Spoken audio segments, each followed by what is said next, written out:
Ruger has never really been an industry leader in the centerfire pistol market.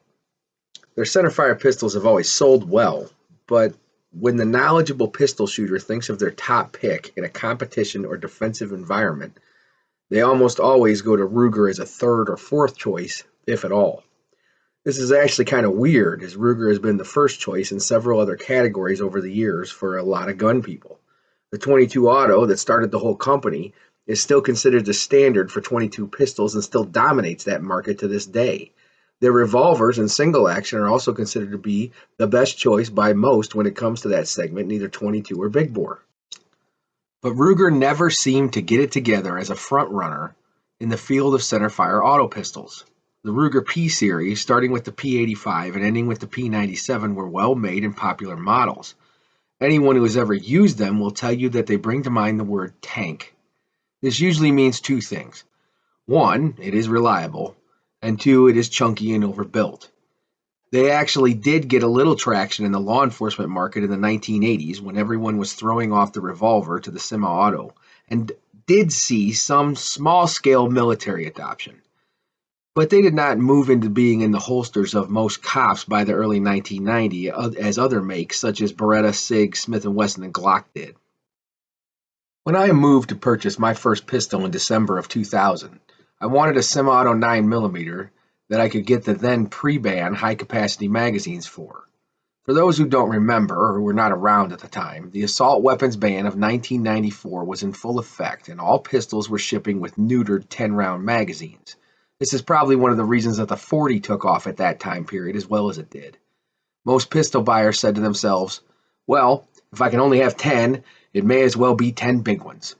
This led to lots of 40s being sold as the 9mm pistol that was originally designed to hold 15 to 18 rounds of 9mm could only hold 10. However, there were still lots of quote high capacity end quote magazines that were in circulation and were still legal to own, buy, and sell. This kind of illustrates how ineffective that gun bans are. As a 21-year-old kid, I wanted a gun specifically because of the ban, particularly the one that I could get with the quote evil 15-round magazines.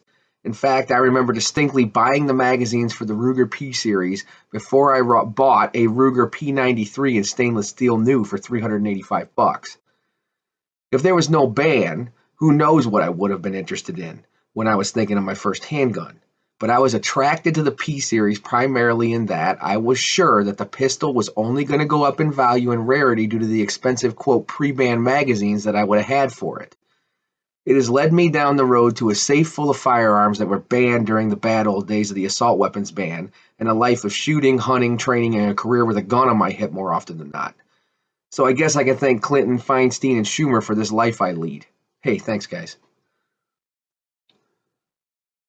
Fast forward a few years, and the assault weapons ban was allowed to walk off into the sunset. The magazines that were so coveted before were put back into wide-scale production, and the world of lawful concealed carry was gratefully and greatly expanded. This was the result of a lot of battles that were fought in the voting booth, and I participated in them all. I really think if it were not for that assault weapons ban and the murmurs of gun control on the horizon, I would have never become a voter in the first place or at all political, but I digress. Ruger had continued on improving the P-Series, making many models since the first one. The last of the P-Series gun was the Ruger P345, and it had been a step away from the norm for the company. They got away from the overbuilt aesthetics of the earlier models and seemingly were trying to make a model that was more elegant than the tank-like appearance and heft. They also changed how the model was designated, as originally the number on the model designated the last two digits of the year that the pistol had been developed. The P345 dropped that as well. In October of 2007, I was working as a civil servant with a stay-at-home mom, three little kids, and a new mortgage. Money was tight enough that I took on a second job as a counterman in a chain store that sold a lot of firearms. Long days and nights were the norm, but it kept me grounded to reality, as that usually leaves some people when working in a violent environment, and you naturally develop the suspicion of everyone around you. I walked in one day to find a promotional sign that said simply, quote, "The SR9 is here," with Ruger logo underneath it. I asked my coworker what the sign was about, and he handed me the then brand new and not even in the gun magazines yet, Ruger SR9. This pistol was a radical departure from what Ruger had put out in the past. First, it was thin for a 17-shot 9mm. The main polymer pistols around that time frame that carried that level of capacity were the Glock 17, Springfield XD9, and Smith & Wesson M&P. These pistols seemed much thicker across the grip than this new Ruger. When I first picked up the piece, I figured it held 10 rounds, tops. When I ejected the magazine from the pistol, I was surprised at the 17-round capacity, and I was also surprised at how familiar it looked. Pulling a Smith & Wesson M&P out of the case, I pulled its magazine and noticed that they were very similar in design, as if they were made by the same company, with the new ribbing running up and down the body of the magazine. They were both marked Made in Italy in almost the identical spot, which meant one thing to me: Metgar mags, probably off the same body line but with slight differences. This meant that the mags were as good as the M&Ps, which had a solid reputation at this point, but Ruger managed to jam them into a thinner-bodied pistol somehow. How is this thing a Ruger? My old P93 was like holding a 2x4 compared to. The other thing that struck me was the adjustable sights, this being the first Ruger centerfire pistol with adjustable sights as standard equipment. They offered the standard 3-dot type with an elevation adjustment as standard that were well protected by an aluminum housing dovetailed into the slide that could be drift adjusted for windage. I appreciated this feature, but as time went on, it got a lot of hate by many experienced pistol buyers. Next, there was the backstrap system. Interchangeable backstraps were a thing at the time, being pioneered on the Walther P99 at the turn of the century. Until Smith & Wesson came out with their M&P line of pistols, these required tools and time to swap out, and the pistols would often ship with extra backstraps in the case.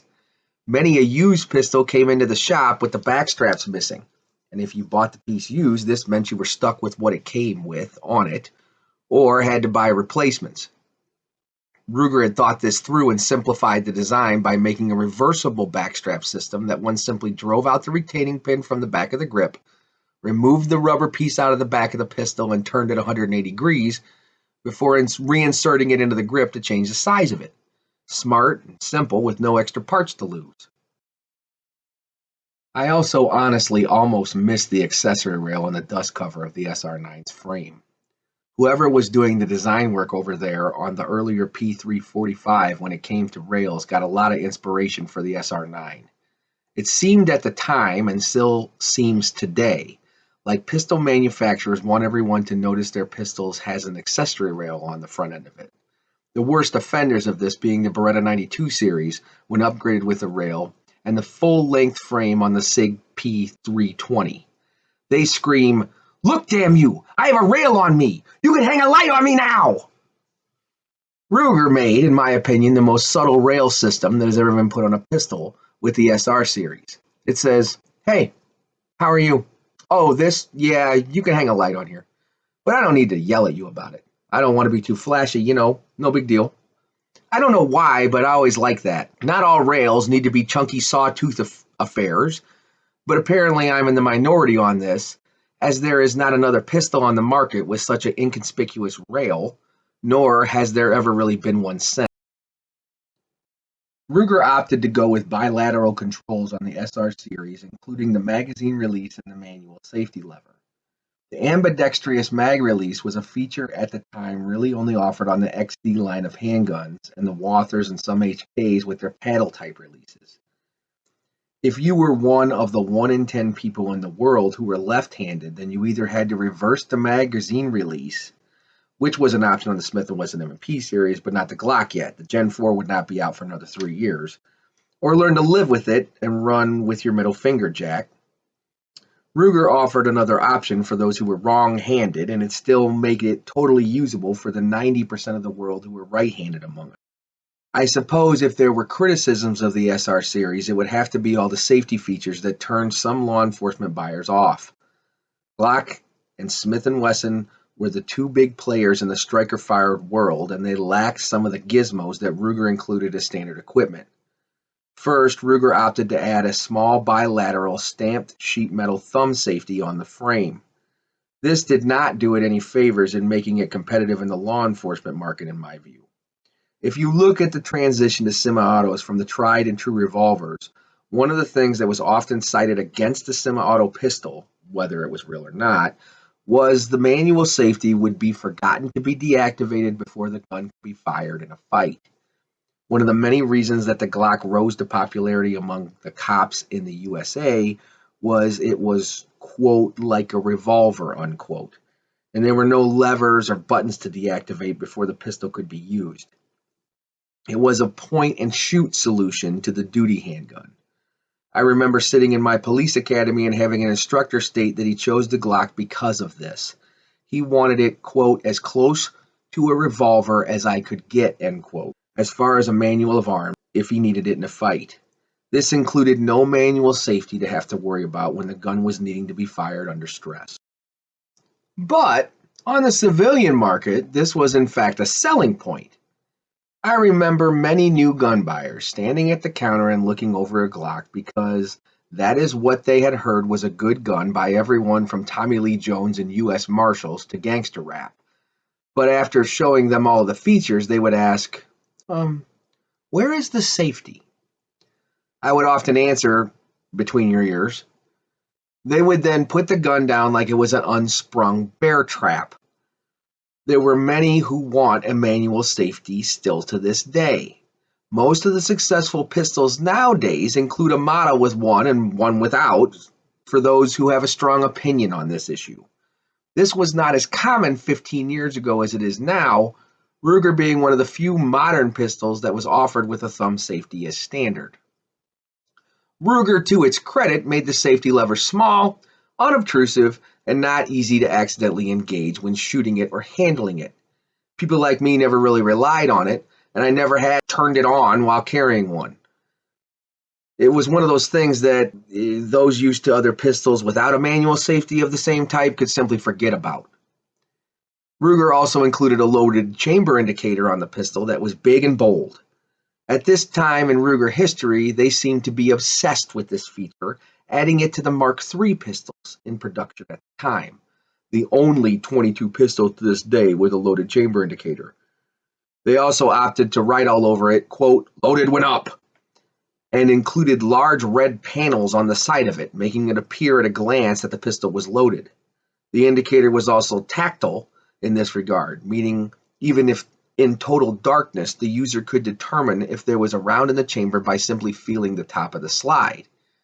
Many other designs used loaded chamber indicators that accomplished the same thing, but Ruger's was the most in-your-face model that I've ever really seen. Some liked it, some hated it. The most controversial feature of the SR series was the magazine disconnect safety. This feature on a pistol is often hated and is a deal breaker for some pistol buyers.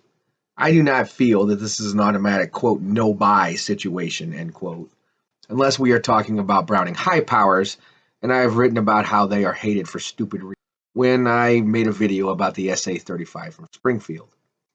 I will say, however, that the downside to this feature is that the SR series will still drop the striker when the pistol does not have a magazine inserted, but the firing pin will be blocked by the magazine.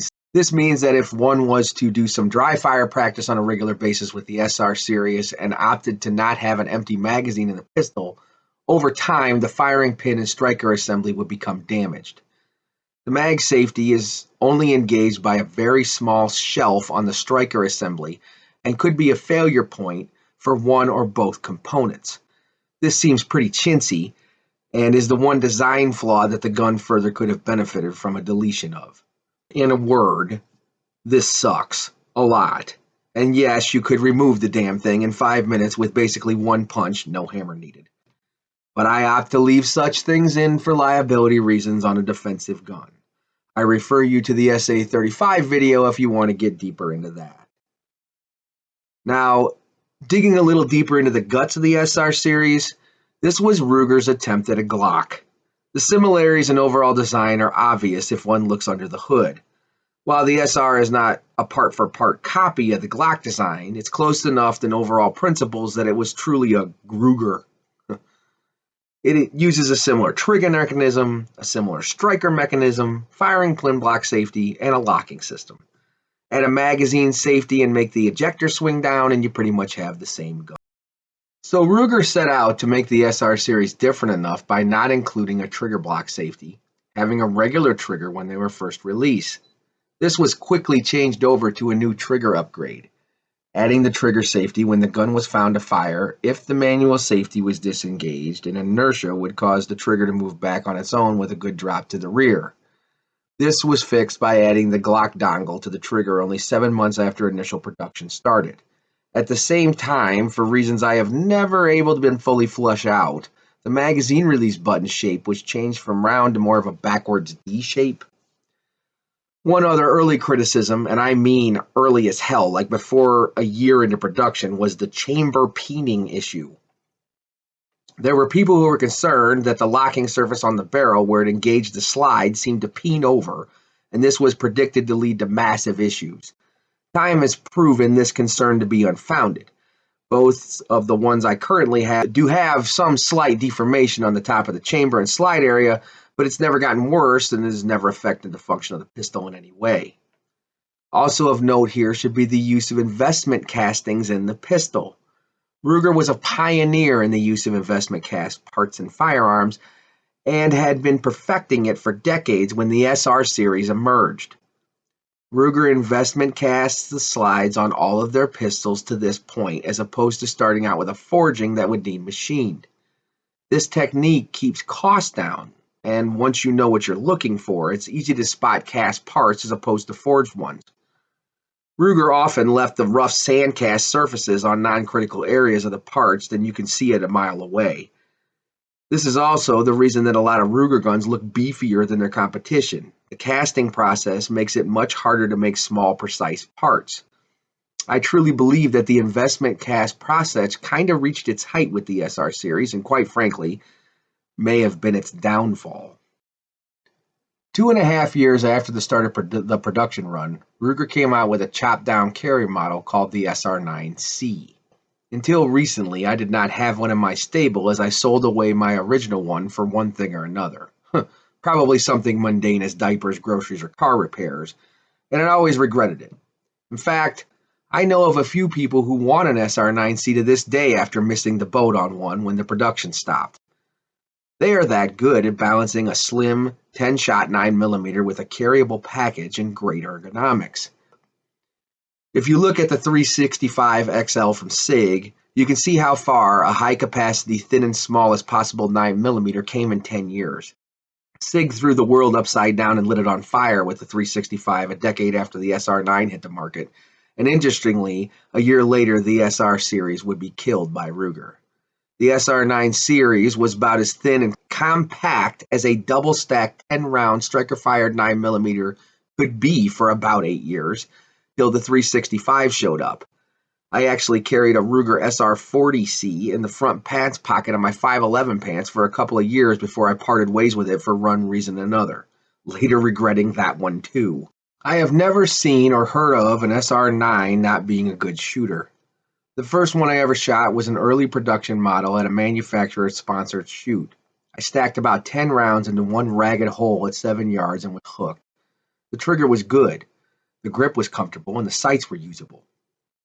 It seems that over the years, the triggers may have gotten slightly heavier, but the early models were actually great, with a clean break and a crisp trigger reset.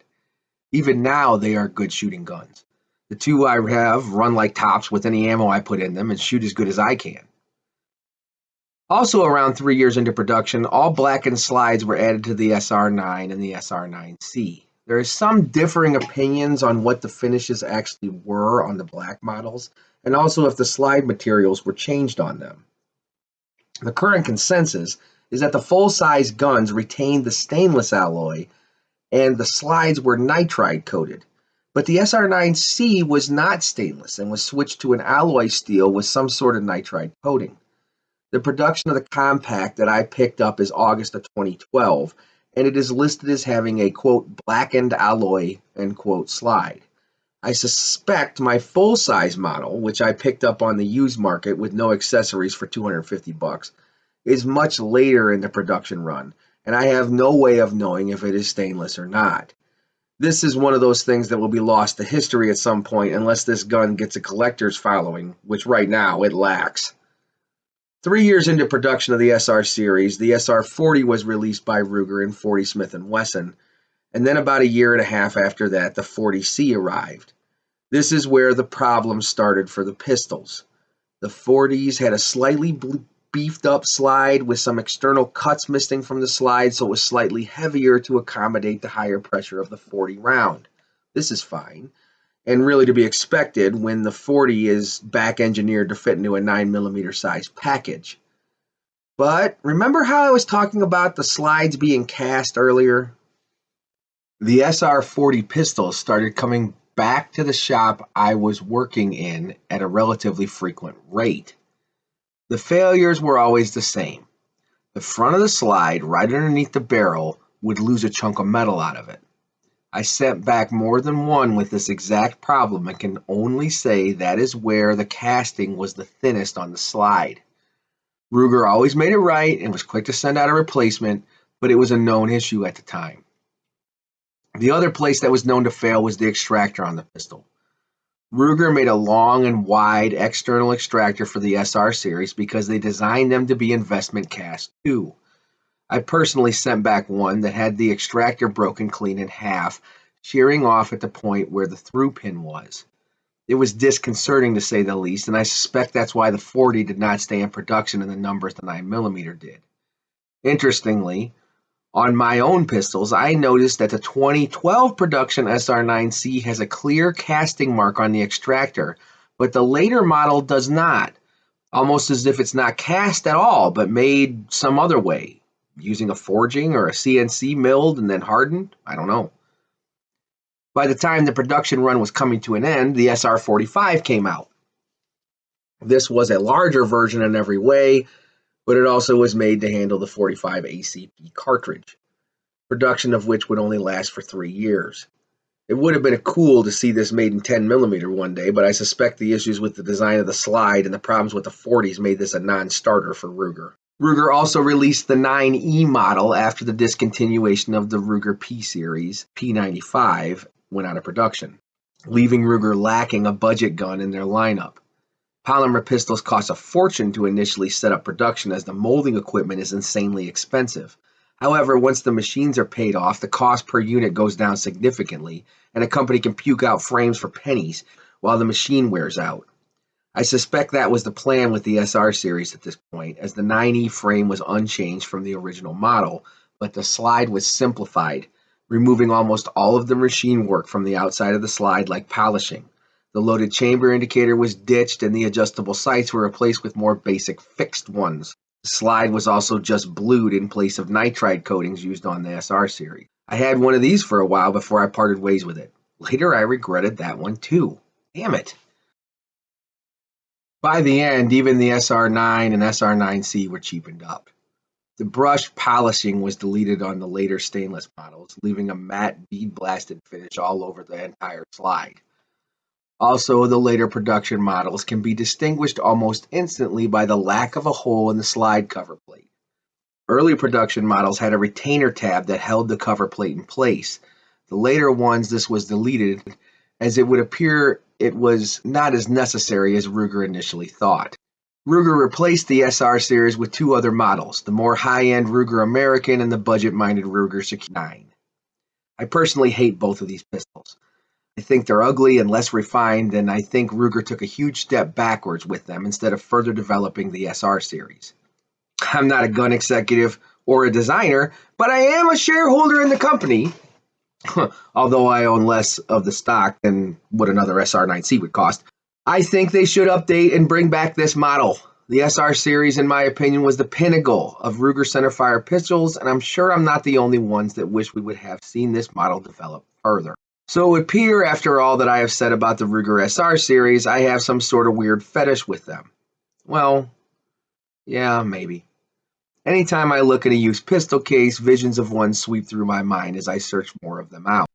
Maybe I am the only one who feels this way when it comes to the Ruger SR series. The critics of the SR series made statements such as it was designed by liability lawyers and it was never good enough to be a top dog handgun. But guys like me, who were around when they were new and were broke people in the middle of a worldwide financial crisis trying to keep their homes and raise little ones, may remember them with a little bit more fondness.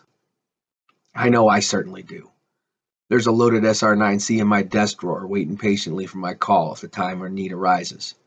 After all these years, I still have total trust in that pistol to get the job done. Maybe you will find one and feel the same way. And as always, if you like this kind of stuff, I don't care. If you want to subscribe, I don't care. Because I don't do any of this for you. I do it for me. Thanks.